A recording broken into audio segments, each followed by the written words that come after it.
요한일서 2장 5절과 6절입니다. 누구든지 그분의 말씀을 지키면 그 사람 안에서 참으로 하나님의 사랑이 완전하게 되었나니 이로써 우리가 그분 안에 있는 줄 우리가 아느니라. 자기가 그분 안에 거한다고 말하는 자는 그분께서 걸은 것 같이 스스로 또한 그렇게 걸어야 할지니라. 아멘. 우리 앉기 전에 큰 소리로 한번 합시다. 순수한 마음으로 시작. 순수한 마음으로 뜨겁게 서로 사랑하라. 베드로전서 1장 22절 말씀. 아니 뭐가 그렇게 바쁩니까? 앉기 전에. 아니 그 잠깐 섰다고 뭐 다리가 후들후들 걸려요. 앉기 전에 정말 사랑합니다라고 서로 이야기 좀 하고 앉으십시오.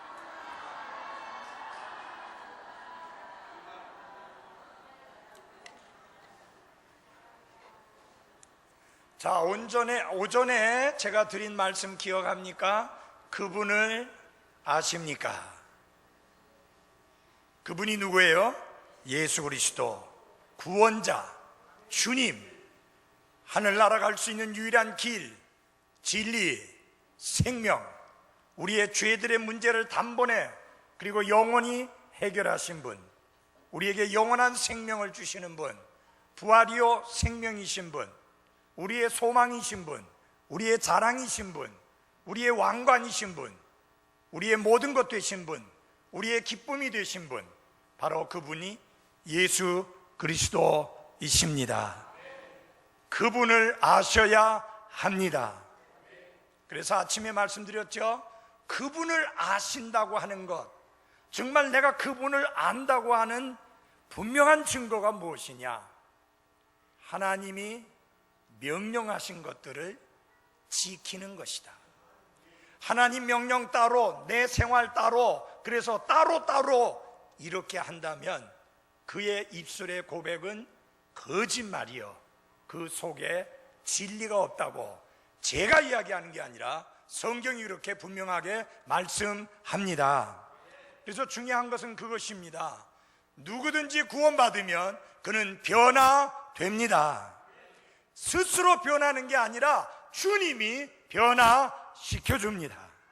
그래서 변화의 주체가 내가 아니고 예수 그리스도 하나님이신 것입니다. 오늘 이 오후의 두 번째로, 그분 안에 계십니까? 그분 안에 계십니까? 한번 같이 한번 할까요? 시작. 그분 안에 있습니까? 시작. 그분 안에 있습니까? 사도 요한은 성경에서 또다시 중요한 교리를 가르치고 있는데, 그것은 무엇이냐? 예수 그리스도를 우리가 개인적으로 매우 가까운 관계에서, 친밀한 관계에서 아는 것이 중요할 뿐만 아니라 거기에서 한 단계 또 더 나아가야 되는데, 그것은 무엇이냐면은 예수 그리스도와 내가 하나로 연합이 된 관계에 있다고 하는 사실을 알아야 한다는 것이 성경의 가르침입니다. 그리스도께서 내 안에, 그리고 내가 그리스도 안에 있어서 나와 예수님을 분리시킬래야 분리시킬 수 없는 하나로 연합되어 있다는 이 사실을 알아야 한다고 하는 것입니다. 그래서 그 성경을 뭐라고 비유해서 말씀하고 있느냐면은 포도나무와 가지로서 비유합니다. 포도나무에 가지가 붙어 있어야 열매를 맺습니다. 마찬가지로 우리가 그리스도와 연합되어 있어야, 그래서 우리가 그분 안에 있어야 놀라운 삶의 변화의 열매를 맺게 되는 것입니다. 그것을 성경은 뭐라고 말씀했느냐면은 예수님이 머리시고 우리는 그분에게 붙어 있는 지체라 라고 이렇게 말씀을 하시므로, 이건 무슨 연합이냐? 생명의 연합인 것입니다. 한번 예를 들어 보십시다. 지금 제가 여기 시계를 차고 있습니다. 이 시계는 내 몸에 붙어 있는 것이죠. 붙어 있는 게 아니에요. 내 몸 안에, 내 몸에 걸쳐 있었던 거예요. 근데 이거는 내게서 분리해서 따로 떼어놔도 지가 알아서 가요. 그러나 여러분의 손이나 여러분의 발이나 여러분의 팔은 분리시키면 그건 죽은 거예요. 그게 바로 무슨 관계냐? 생명의 관계예요. 여러분, 예수 그리스도를 우리가 걸친 게 아니에요. 예수 그리스도께서 내 안에 계시고 내가 그리스도 안에 있는 것입니다. 성경은 누구든지 그리스도 안에 있으면, 그래서 중요한 게 그예요. 누구든지 그리스도 안에 있으면 그는 새로운 창조물이라. 옛 것들은 지나갔으니 보라, 모든 것이 새롭게 되었더라. 그래서 중요한 건 뭐냐? 여러분은 그분 안에 있는가? 그분 안에 계시는가 하는 것을 확인해 봐야 합니다. 사도 바울이 로마 교회에 서신을 보내면서 로마서 16장 2절로 13절 사이에 이 한 11구절 속에서 그리스도 안에, 주님 안에 라고 하는 표현을 무려 10번이나 사용합니다. 그래서 어떤 사람들의 이름을 들먹거리면서 계속해서 하는 말이 그는 그리스도 안에 있다, 주님 안에 있다 라는 표현을 씁니다. 사랑하는 여러분, 여러분도 분명히 사도 바울이 여러분에게 이야기할 때에 그리스도 안에 있는, 주님 안에 있는 형제요 자매라고 이름을 들어 말할 수 있는 게 분명합니까? 이와 같은 표현을 우리는 성경 곳곳에서 찾아볼 수 있는데, 그것은 우리에게 무엇을 말하고자 하냐면은 예수 그리스도와 우리가 하나로 연합되어 있다라고 하는 것을 보여주는 것입니다. 자, 이것은 무슨 관계냐? 유기적 관계라고 할 수 있습니다. Organic relationship입니다. 자, 여러분 잘 보십시오. 이 땅에 많은 조직들이 있습니다. 뭐 축구 동호회 모임도 하나의 조직입니다. 그래서 그 조직에 회장이 있고 총무가 있고 서기가 있고 회계가 있어서 회비도 걷어들이고, 그 다음에 행사도 진행하고 하는 것을 총무가 하고, 그 다음에 모든 일의 결정권을 회장이 행사하고, 그걸 뭐라고 말하느냐? 오거니제이션이라고 합니다. 조직이라고 말합니다. 그거하고 오거니즘하고는 다릅니다. 여러분 보십시오. 손, 팔, 다리, 이거는 오거니제이션이 아니라, 조직이 아니라 유기체인 것입니다. 생명으로 연합되어 있는 것입니다. 그래서 그리스도와 나는 어떤 관계로서 접목되어 연합이 되어 있느냐? 그분이 살아계신 주님인 것처럼 그분으로 인하여 생명을 얻었기 때문에 우리는 그분과 연합되어 하나인 것입니다. 그래서 제가 묻는 게 그겁니다. 그분 안에 있습니까? 누가? 여러분이. 나는 그분 안에 있는가?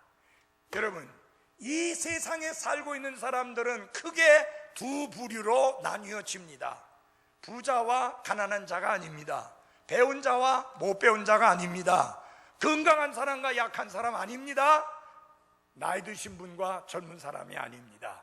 그리스도 안에 있는 사람과 그리스도 밖에 있는 사람으로 구분이 되어집니다. 그리스도 안에 있는 자에게는 결코 정죄함이 없습니다. 그러나 그리스도 밖에 있는 자에게는 정죄함이 있고 하나님의 진노가 그 머리 위에 머물러 있고 영원한 형벌이 기다리고 있습니다. 그래서 그에게 가장 시급한 게 뭐냐? 그 무서운 진노와 심판과 형벌로부터 구원받는 것입니다. 이거는 취업하는 것보다, 대학 입시에 합격하는 것보다, 결혼을 하는 것보다, 자식을 낳는 문제보다, 그 어떤 것보다 중요한 것이 구원 문제를 해결하는 것입니다. 어떤 사람은 그렇게 이야기합니다. 처음 만났을 때 교회 다닌다고 하면 뭐라고 물어야 돼요? 어떤 사람 만나서 서로 인사하거나 반갑습니다. 그래서 그 사람이 전 교회 다닌 사람입니다. 그럼 여러분 뭐라고 물어야 돼요? 언제 구원받았습니까? 라고 묻기 전에 구원받았습니까? 그러면 언제 구원받았습니까? 어떻게 구원받았습니까? 물어야 되는 거예요. 왜? 우리는 그분을 걱정하는데 무슨 것을 걱정하느냐? 그의 영원한 운명을 걱정하기 때문인 것입니다. 여러분, 제가 왜 이렇게 강력한 구원 설교를 하는지 압니까? 왜 기분 나쁘게 교회 오니까 지옥 간다 하고 형벌 이야기하고 진노 이야기하고 죄 이야기하고 심판 이야기하고 정말 듣기 거북하구만. 거북하라고 말씀드리는 거예요. 거북해야 되기 때문입니다. 왜요? 여러분이 안전하다면, 여러분이 평안하다면 이런 말씀 드릴 이유가 없죠. 구원받지 않았기 때문에, 그래서 안전하지 않기 때문에, 그래서 반드시 구원받아야 되기 때문에 이 말씀을 전할 수밖에 없는 것입니다. 아멘. 구원받은 사람에게는 자신이 구원받은 것을 더 감사하게 되고, 구원받지 않은 사람은 구원받게 되도록 하기 위함입니다. 여러분, 복음이라는 게 복된 소식 혹은 좋은 소식, 기쁜 소식이라는 말입니다. Good tidings, good news. 근데 여러분, 복음이 복된 소식, 기쁜 소식, 좋은 소식이 되기 전에 먼저 무슨 소식이 되어야 되느냐? 나쁜 소식, 기분 나쁜 소식, 속 뒤집어 놓는 소식, 열받게 하는 소식, 화나게 하는 소식, 먼저 그게 돼야 돼요. 여러분, 성경 보세요. 로마서가 복음의 비밀을 잘 피는 성경인데, 잘 설명하는 성경인데, 로마서 1장에 복음의 능력을 말합니다. 내가 예수 그리스도의 복음을 부끄러워하지 않으노니 이 복음은 모든 믿는 자들에게 구원을 주시는 하나님의 권능이기 때문이라. 그리고 난 다음에 1장에 무슨 이야기해요? 이방인들의 죄들의 문제에 대하여 말씀합니다. 2장에서 무슨 이야기해요?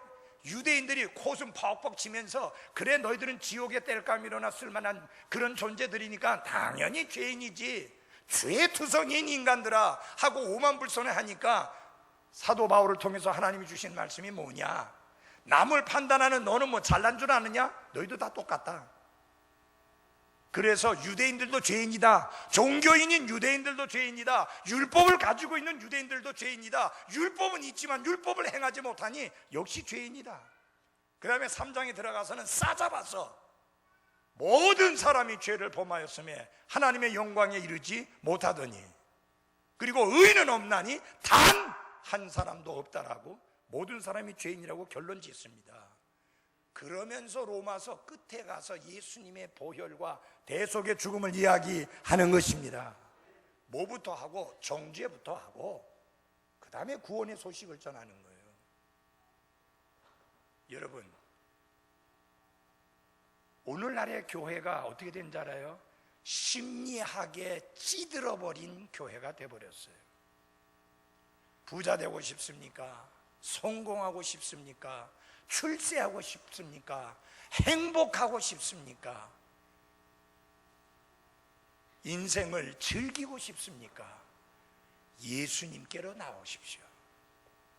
그건 심리학이에요. 그건 성경이 아니에요. 그건 복음이 아니에요.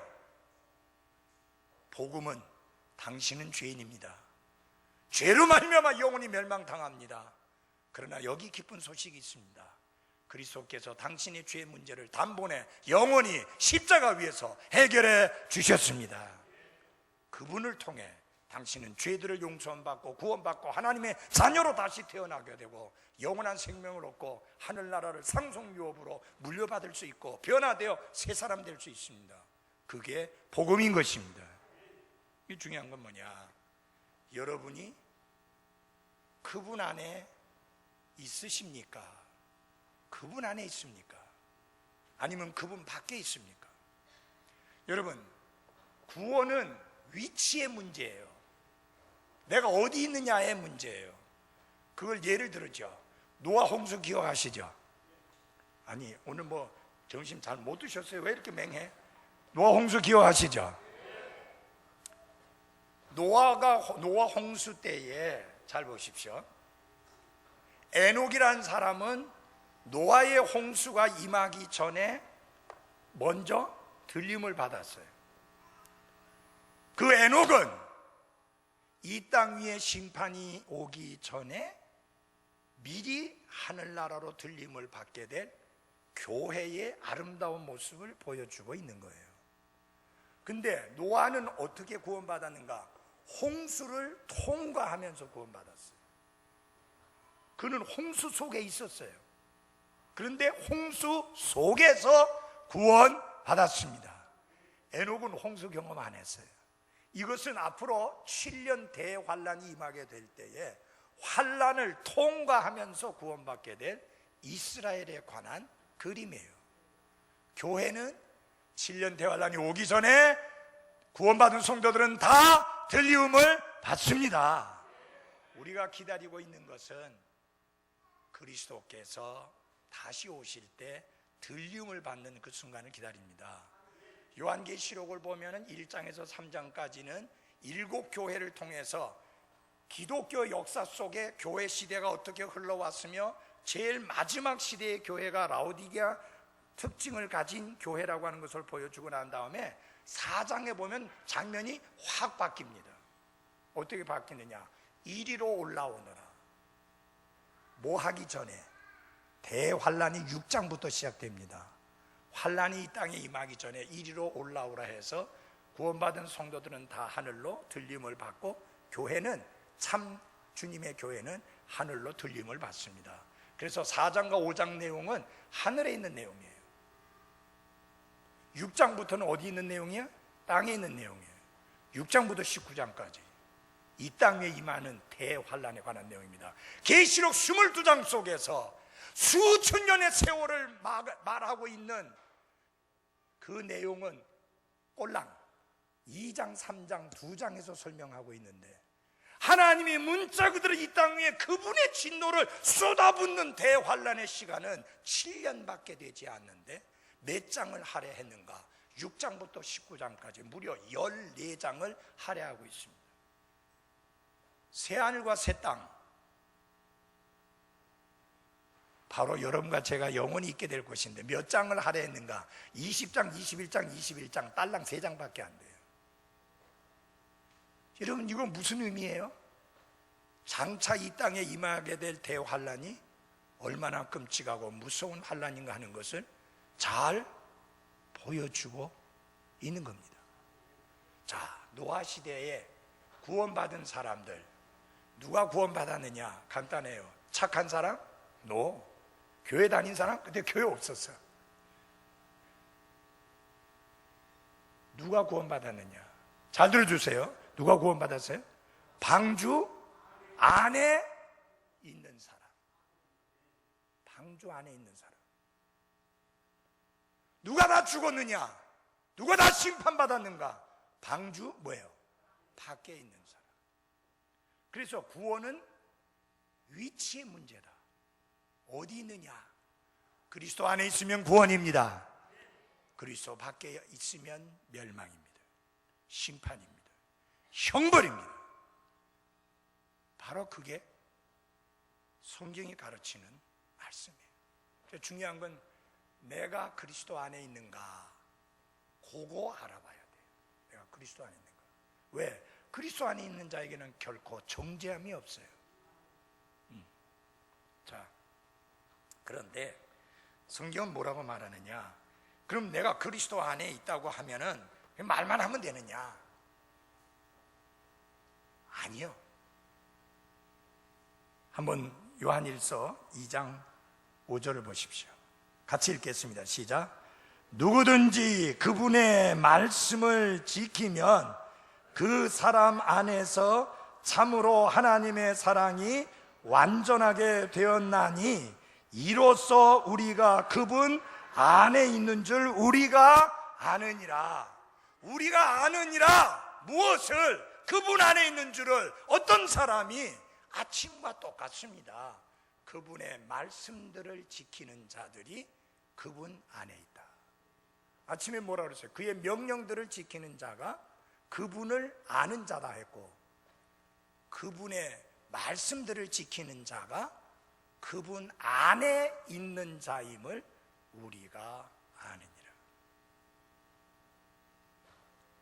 그래서 성경은 이렇게 말합니다. 요한일서 3장 24절에서 또 그 내용을 말하는데, 그분의 명령들을 지키는 자는 그분 안에 거하고 그분은 그 안에 거하시나니.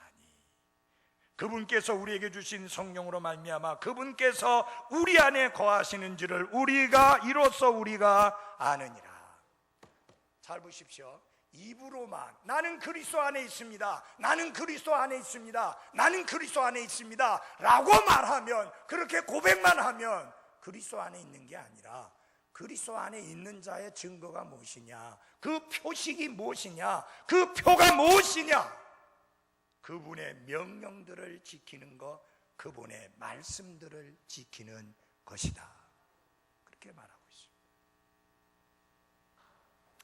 그래서 여기 성경에 보니까 뭐라고 말하느냐, 그분의 말씀들을 지키는 자는 그 사람 안에서 하나님의 사랑이 어떻게 되었다? 완전하게 되었다. 여기에 이 하나님의 사랑은 두 가지를 생각할 수 있습니다. 하나님께서 우리를 사랑하시는 사랑을 생각할 수 있고, 또 한 가지는 하나님을 향한 우리의 사랑을 생각하게 됩니다. 여러분, 예수님이 뭐라 그랬어요? 나를 사랑하면 내 명령들을 지킨다 그랬죠? 지키라 했죠? 맞습니다. 그분의 말씀들을 지키게 될 때에, 아하, 하나님이 정말 나를 사랑하시는구나, 하나님 저 정말 하나님 사랑합니다 라고 하는 하나님의 사랑이 내 생활 속에 완전하게 되는 거예요. 입술의 말만 갖고 되는 건 아니에요. 근데 여기 완전하게 되었다는 말에 대해서 한번 좀 말씀을 볼 필요가 있습니다. 분명히 요한일서 1장 8절에 누구든지 간에 죄가 없다고 말하면 거짓말하는 자라고 했고, 죄를 짓지 아니했다고 말하면 또 거짓말하는 자라고 했는데, 그럼 여기 완전하게 됐다는 말은 또 무슨 말이냐? 근데 여기만 있는 게 아니에요. 히브리서 10장 14절에 보면은 하나님께서 우리를 대신해서 예수 그리스도께서 단 한 번 헌물을 드림으로 우리를 영원토록 완전하게 하셨다. Perfected forever. 영원토록 완전하게 하셨다. 아니, 여기 다 완전하게 해주셨다는 말씀이 있는데, 그럼 우리 완전하게 된 거 아닙니까? 이거 아주 중요한 말씀이니까 잘 들어야 돼요. 정신 바짝 차리세요. 제가 볼 때는 에어컨 좀 빵빵하게 털어야 될 것 같은데 왜 에어컨을 이렇게 줄이는가? 춥다고 그래요? 추운 사람들은 안 좋은 사람이에요. 좋은 사람은 추운 줄도 모르거든요. 정신 바짝 차리십시오. 이 시간은 좋은 시간 아니니까. 완전하게 되었다. 영원히 완전하게 됐어요. 예, 우리는 영원히 완전하게 되었습니다. 그건 뭘 말하느냐? 우리의 신분을 말하는 거예요. 우리의 신분. 우리의 신분은 뭐 우리의 상태에 따라서 내 엎치락 뒤치락 되는 게 아니고, 이 우리의 신분은 영원히 보장된 것입니다. 그래서 성경은 영원히 완전하게 되었다. Perfected forever and ever. 영원히 완전하게 된 것입니다. 근데 여러분, 완전하게 된 사람들이 날마다 완전하게 또 돼야 돼요. 그건 뭘 말하느냐? 구원받은 사람들이 날마다 구원받아야 돼요. 뭐예요? 날마다 뭐 받아요? 죄의 유혹과 죄의 시험을 받습니다. The temptation of sin, the penalty of sin. 죄의 형벌로부터는 우리는 영원히 완전하게 깨끗하게 해결되어서 더 이상 정죄함이 없고 더 이상 심판에 이르지 아니하고 이미 사망에서 생명으로 옮겨졌습니다. 그건 우리의 신분에 가는 거예요. our position. 우리의 신분에 관한 거예요. 우리의 신분 완벽합니다. 근데 이걸 못 믿었던 사람이 누구냐? 탕자예요. 탕자가 아버지 앞에 말하지요. 내게 기양 주실 재산, 그 뭐 아버지 돌아가실 때까지 기다릴 필요가 뭐 있습니까? 아마 미리 챙겨주십시오. 야 이놈아, 너한테 줄 건데 왜 이렇게 서두르냐? 아버지 마 어차피 줄 거 아닙니까? 주십시오 해갖고 몽땅 챙겨가지고 먼 나라에 가서 어떻게 했다고 그래서 성경에 허랑방탕하게 살면서 다 써버렸어요. 돈 있을 땐 친구도 많았는데 돈 떨어지고 나니까 친구도 떨어져요. 돈 많이 있을 때는 이놈 저놈 다 몰려들더니 돈 떨어지고 나니까 아무도 아는 채 안 해요. 전에 그렇게 밥 많이 사줬는데 밥 한 끼 사주는 사람이 없어요. 그래서 어떻게? 유대인들이 제일 싫어하는 짐승 중에 하나가 돼지예요. 부정한 짐승이거든요. 그런데 돼지 치는 데 가서 일하게 됐어요. 돼지가 먹는 것을 먹는데도 배부르게 못 먹으니 무슨 생각나겠어요? 어디 생각나요? 아버지 집이 생각나죠, 당연히. 그래서 뭐라 하느냐, 내가 아버지께 돌아가리라. 돌아가되 가서 나를, 아들은 뭐 감히 말씀은 못 드리겠고 품꾼 중에 하나로만 써주십시오. 그 말이 무슨 말이에요? 나 배고라서 죽지 않게 부지런히 품꾼의 하나로, 하인의 하나로 일을 할 테니까 뭐예요? 먹이만 주시고 입혀만 주십시오. 그래 생각하고 돌아왔는데 아버지는 어떻게 했어요? 자, 하인으로 대했습니까? 아들로 대했습니까? 아들로 대했습니다. 그 중에 하나가 뭐냐?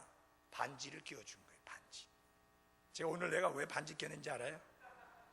설교할 때 쓰려고 반지 낀 거예요. 좀처럼 제가 불편해서 안 끼는데 설교할 때 반지는 뭐냐? 아들의 상징, 아들의 의미예요. 이거 어제 노예는, 종들은 반지가 어디 있어요? 이런 게. 너 아들이야. 너는 노예 중에 하나로, 하인 중에 하나로 써달라고 하는데 뭔 소리야? 나갔을 때도 아들, 집에 머물렀을 때도 아들, 집에 돌아왔을 때도 아들. 아들의 신분은 달라지지 않아.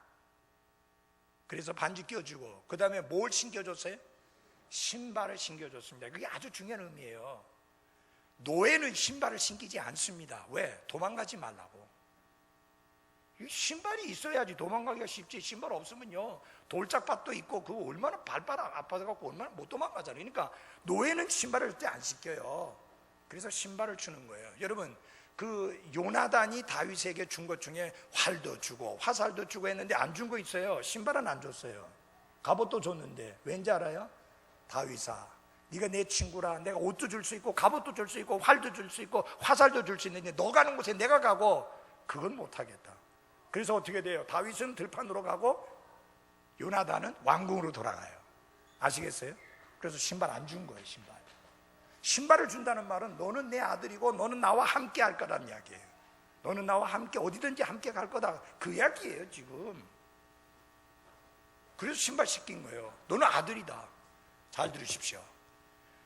허랑방탕해서 다 써버릴 때도, 아버지 집 뛰쳐나갈 때도 아들이었고, 집에 얌전히 머물 때도 아들이었고, 허랑방탕하고 다 써먹고 다 까먹고 빈털터리로 돌아올 때도 뭐였어요? 아들이었습니다. 그거는 구원에 관한 말씀이 아니에요. 성도가 말씀에서 벗어나서 빗나가고 고약한 짓 하다가 회개하고 돌아올 때 하나님이 어떻게 받아주시느냐 하는 모습이에요. 나갈 때도 아들, 허랑방탕할 때도 아들, 돌아왔을 때도 아들. 근데 허랑방탕하면 뭐 하게 돼요? 다 까먹죠. 그래서 뭐 어떤 생각까지 들어요? 구원까지 잃어버린 줄 알아요. 절대로 구원을 잃어버리지 않습니다. 목사님, 그렇게 하면요 사람들이 버르장머리가 나빠져갖고 신앙생활 제대로 안 해요. 그래도 어쩔 수 없어요. 성경을 바꿀 수는 없잖아요. 신부는 영원히 완전한 것입니다. 우리는 완전히 거룩하게 구별되어졌습니다. 그건 신분이에요. 근데 매일의 생활에서 우리는 성화의 삶을, 성화 잘 알죠? 저기 성화 같은 한자예요? 정인재 같은 한자예요? 성화 한자가 같은 한자예요? 네. 성화의 삶을 살아야 돼요. 다시 말하면 sanctified, 거룩하게 구별된 삶을 날마다 살아야 합니다. 그 다음에 우리 다 같이 히브리서 9장 28절을 열어주십시오. 히브리서 9장 28절. 히브리서 9장 28절입니다.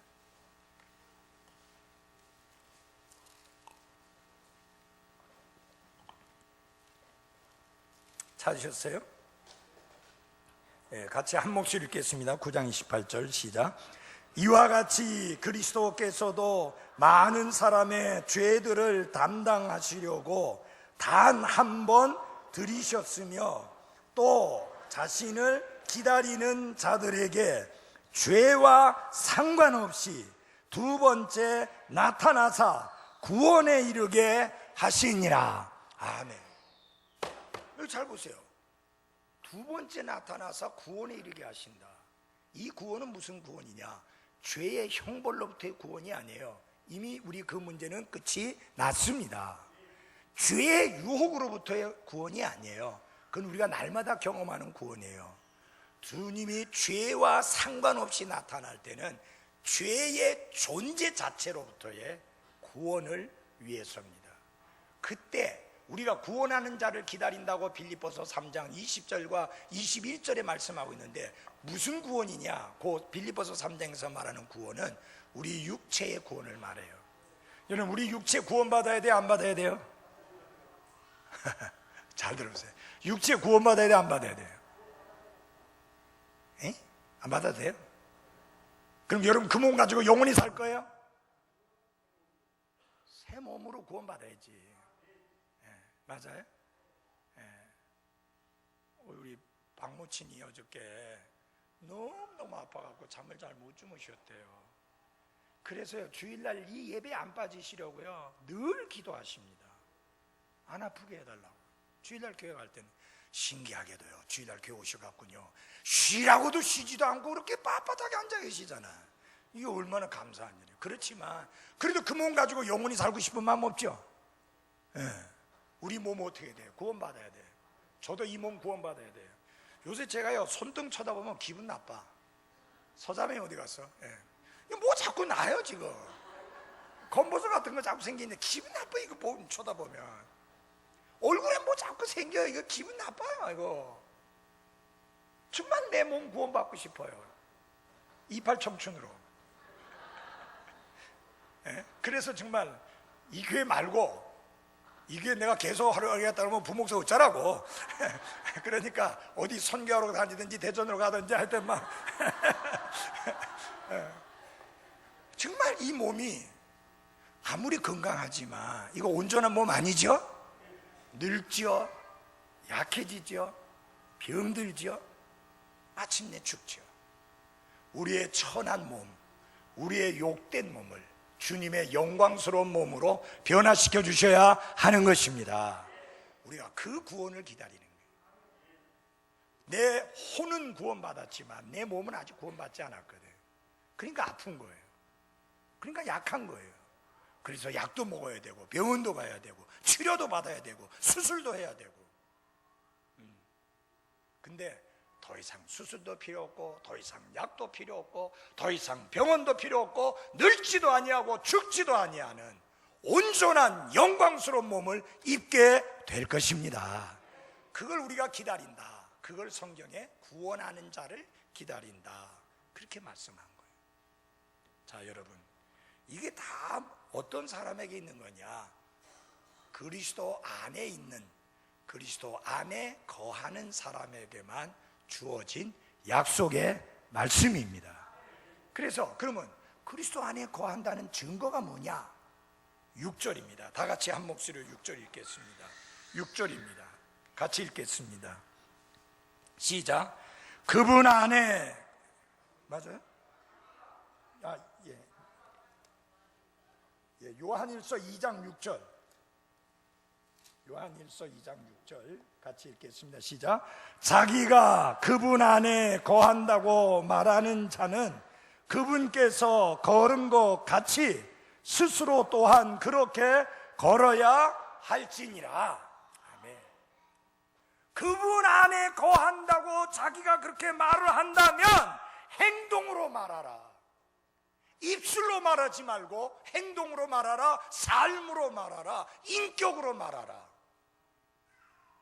생활로 말하라. 그분께서 걸은 것 같이 스스로 또한 걸어야 할지니라. 예수님을 보십시오. 예수님의 모습이 어떤 모습인지 마태복음 28장부터 30절을 열어주시기 바랍니다. 마태복음 28장 11장 28절입니다. 마태복음 이 말씀을 드리고 정리하겠습니다. 마태복음 11장입니다.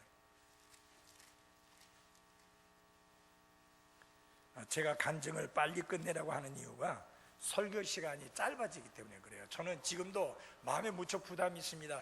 2시 40분에 끝내야 되는데 벌써 58분이거든요. 오늘 한 10분 좀 더 늦어도 괜찮을까요? 예, 이해를 하십시오. 제가 좀처럼 잘 안 늦는데 오늘은 짧게 늦겠습니다. 예, 마태복음 11장 찾았어요? 예, 제가 읽어드리겠습니다. 수고하고 무거운 짐진 자들아, 짐진 모든 자들아, 너희는 어떻게 해요? 내게로 오라. 내가 너희에게 뭘 주리라? 안식을 주리라. 나는 마음이 온유하고 겸손하니 너희 위에 내 멍에를 메고 내게 배우라. 그리하면 너희가 너희 혼을 위한 안식을 어떻게 찾으리니 내 멍에는 쉽고 내 짐은 가벼우니라 하시니라. 인생에게 던지는 예수님의 초대, 그건 무엇이냐? 수고하고 무거운 짐진 모든 자들아, 남녀노소 빈부귀천 인종을 막론하고 다 내게로 오라. Come unto me. 잘 들어주십시오. 교회로 오라는 말이 아닙니다. 목사에게로 오라는 말이 아닙니다. 예수 그리스도 그분 자신에게로 오라는 말씀입니다. 왜냐하면 그분이 이렇게 약속합니다. 내가 그러한 사람에게, 너희에게 안식을 주리라. I will give you rest. 내가 너희에게 안식을 주리라. 이 안식을 누가 주느냐? 죄의 짐을 벗기시고 자유함을 주심으로 예수 그리스도만이 그렇게 하실 수 있기 때문에 그분이 안식을 주십니다. 근데 그 다음에 또 안식이라는 단어가 나오는데 이 안식은 좀 다른 안식입니다. 예수님이 그 다음에 뭐라고 말했어요? 처음에 내게 오라고 했죠. 내게로 오라 했죠. 내게 오라. 내게로 오라. 그 다음에 뭐냐면은 다 같이 합시다. 내게 배우라. 예수 그리스도께 와서 죄의 짐을 다 벗고 죄악 벗은 나의 영혼이 기뻐 뛰며 주를 찬송하겠네. 나의 죄짐 벗은 날 못 있겠네. 항상 나를 따르던 죄의 짐 인자하신 주님께 의지하고 맡겼을 때 나의 모든 죄의 짐을 벗겨 주셨네. 죄의 짐 벗었네. 이제 나는 결코 정죄함이 없네. 찬송하지 않습니까? 아멘. 그리고 난 다음에 예수님이 주신 초대가 뭐냐? 내게 배우라. 내게 배우라. 내게 배우라는 말은 나를 배우라는 거예요. 예수님을 배우라는 거예요. 근데 그 예수님이 어떤 분이라고 그랬어요? 조건이 나와 있잖아요. 어떤 분이라고 그랬어요? 나는 마음이 뭐예요? 온유하고 겸손하다. 구원받고 난 다음에 우리의 삶이 어떤 삶이어야 되느냐? 예수님을 배우는 삶이어야 되는데, 예수님을 배운다는 말은 온유한 사람이 되는 걸 말하는 거예요. 겸손한 사람이 되는 걸 말하는 거예요. 왜? 그분이 온유하고 겸손하니까. 잘 보세요. 예수님이 아주 재밌는 표현이었어요. 나는 마음이 온유하고 겸손하다. 여러분, 마음에 온유함이 없는데 밖으로 온유함이 나오면 그건 가식이요, 위선이에요, 가짜예요.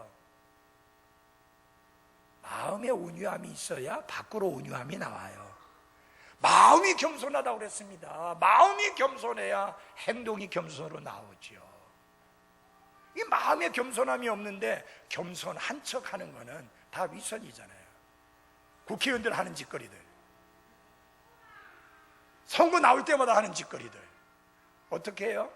90도 각도 하잖아요. 그것도 안 돼서 땅바닥에 엎드려 절하잖아요. 근데 당선되고 나면 입 싹 닦잖아요. 가서 만나려도 힘들잖아요. 얼굴 보기도 힘든데 뭐 하고 있는지.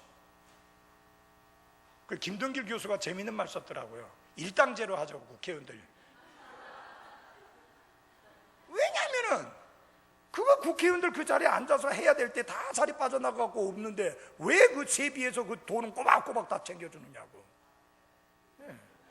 그렇잖아요. 여러분, 내가 허가한 날 교회도 안 나오고 교회에서 근무도 안 하는데 여러분 사례금 주면 돼요, 안 되지? 그건 사례금도 아니야. 사례를 해야 되는데 뭐 한 짓거리가 있어야지 사례를 할 거 아니에요. 잘 참고로 들으세요. 우리 부목사하고 전도사는 월급이에요. 무슨 말인지 알아요? 내가 사례금 못 받아도 두 분은 줘야 돼. 사례금은 교회 헌금 없으면 못 받는 게 사례금이에요. 그게 사례금이에요. 그래서 나중에 교회 재정이 좋아지면 모았다가 다 주면 돼요. 사례니까. 월급은 제대로 줘야죠. 노동법상 월급 안 주면 걸리잖아요.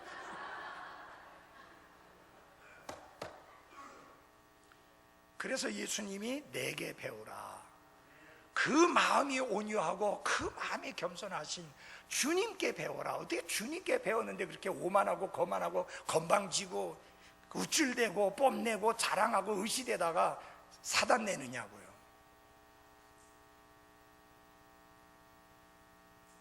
여러분, 여기서 큰 소리 친다고 그게 권위 아니에요. 삶이 권위예요. 삶이 안 따라주면 권위 없어요. 인격과 삶이 그걸 보여줘야 돼요. 근데 그렇게 하면 뭐라냐면 너희 혼을 위한 안식을 찾으리라. Ye shall find rest라고 그랬어요. 너희가 찾는 거다 그 말이에요. 그건 주님이 주시는 게 아니라 우리가 찾는 거예요. 그게 무슨 말인지 아세요? 주님의 온유하심을 배워서 온유하면요, 마음이 너무 평안한 거야. 이래서 주님이 네가 안식을 찾을 거라고 했구나, 그러는 거예요. 그건 내가 찾아야 되는 거예요. 겸손 안 하면 날라가. 없어요. 그건 주님이 주는 게 아니에요. 주님이 온유하고 겸손한 것처럼 온유하고 겸손한 사람은 늘 삶 속에서 안식을 찾는 거예요. 자신의 혼을 위한, 육신 아니에요. 혼을 위한 안식을 찾는 거예요. 그 혼이 안식을 누리는 거예요. 왜? 속이 부글부글 안 끓으니까. 여러분, 온유하지 않고 거친 사람은 늘 속이 부글부글 끓어요. 교만한 사람 속이 부글부글 끓어요. 안식이 없어요. 근데 온유하고 겸손한 사람은 안식이 있어요. 여러분, 부록이라는 말이 진짜 그 공장한 소리라서 역시 공자가 죽어야 나라가 산다고. 그 공장한 소리군요. 부록이라는 말이 40세 되면 부록이라는 말하면 무슨 뜻이냐면은 유혹을 안 받는 시기라는 거예요. 근데 여러분, 제일 많이 문제 일으키는 게 40대예요. 50대를 뭐라 지천명이라고 그래요. 하늘의 뜻을 이해하는, 하늘의 뜻을 아는 나이라고. 아나콩이다. 뭘 하늘의 뜻을 알아요? 50 됐다고. 이순이라고 그래요. 60을 이순이라고 그래요. 뭔 소린지 알아요? 무슨 소리를 들어도 귀 이자 순할 순자 해갖고 그냥 다 소화시켜서 넘어간다. 어린 반푼어치는 소리 하지 마요. 그러니까 공자가 틀린 거예요. 성경 그렇게 말씀 안 해요. 나이에 상관없이 온유하고 겸손하신 주님을 배워야 합니다. 그 다음에 주님이 주신 말씀이 마지막에 마태복음 28장 19절 20절에 나오잖아요. 너희는 모든 족속에게 가서 그들을 제자로 삼아 가르쳐서 아버지와 아들과 성령 이름으로 침례를 주고 내가 너희에게 분부한 모든 것을 가르쳐서 지키게 하라. 선교, 세계 선교의 사명을 주님이 주셨어요. 온유하고 겸손한 주님 배우면 뭐 해야 되느냐? 선교해야 되는 거야. 지금 우리 대전에 선교해야 합니다. 그래서 거기에 성경적인 바른 교회가 세워질 수 있도록 기도하고 지원하고 협조해야 하는 것입니다. 기도하겠습니다.